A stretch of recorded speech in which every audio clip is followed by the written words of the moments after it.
This map shows the borders of the Polish-Lithuanian Commonwealth following its formal union in 1569.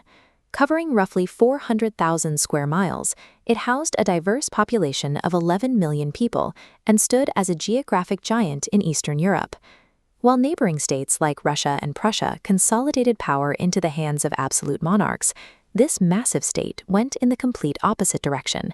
It operated as a republic of nobles.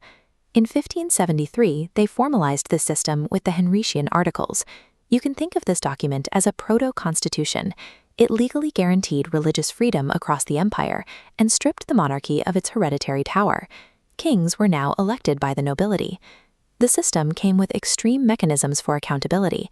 The nobility, known as the Szlachta, held the explicit legal right to form armed confederations and rebel against the king if he violated their laws.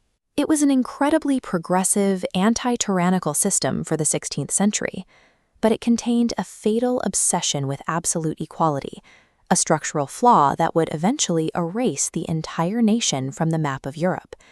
That flaw was called the Liberum Veto, or the free veto. It was the ultimate expression of noble equality in the Sejm, the national parliament. Because every noble was considered absolutely equal, legislation required unanimous consent. If a single deputy shouted, "I do not allow it," the bill failed. But the mechanics went much further than that. That one shout instantly dissolved the entire legislative session. The veto also worked retroactively. Dissolving the session meant that every other piece of legislation passed during those weeks or months of work was immediately wiped out. Without the ability to pass laws, the state could not function. They couldn't raise taxes, they couldn't modernize their roads, and most dangerously, they couldn't fund a standing army. Rival foreign powers quickly realized they didn't need to fight the Commonwealth to defeat it. To paralyze the entire government, a foreign ambassador only needed to bribe one stubborn, impoverished noble to stand up and exercise his veto. The absolute pursuit of individual liberty had completely stripped the state of its collective ability to govern, adapt, or defend itself. By the early 1700s, the regional balance of power shifted. Following the Battle of Poltava in 1709, Russia emerged as the undisputed military hegemon of Eastern Europe. The climax of the Commonwealth's paralysis arrived in 1717. To enforce a peace agreement resolving a domestic dispute, the Russian army marched into the capital and physically surrounded the Polish parliament. History remembers this event as the Silent Sejm. Surrounded by foreign troops, no Polish deputy dared to speak during the entire session. They knew that uttering a single word might be interpreted as a veto, which would give the Russian army an excuse to massacre everyone inside.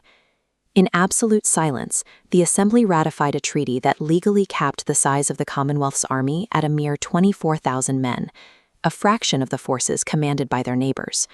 With a deliberately crippled military and a paralyzed legislature, Polish sovereignty effectively ended right there. The Republic of Nobles had become a defenseless Russian puppet state. For the next several decades, the Commonwealth sat trapped in a geopolitical vice. On all sides, the expanding, heavily centralized empires of Russia, Prussia, and Austria were tightening their grip. This manuscript is the Constitution of 1791. It represents a desperate, last-minute attempt by Polish patriots to save their country.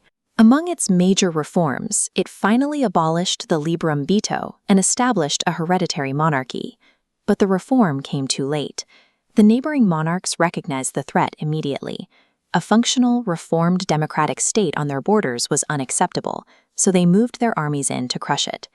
Through a series of three partitions in 1772, 1793, and 1795, the rival empires systematically invaded and carved up the territory. They simply drew new borders until Poland and Lithuania ceased to exist.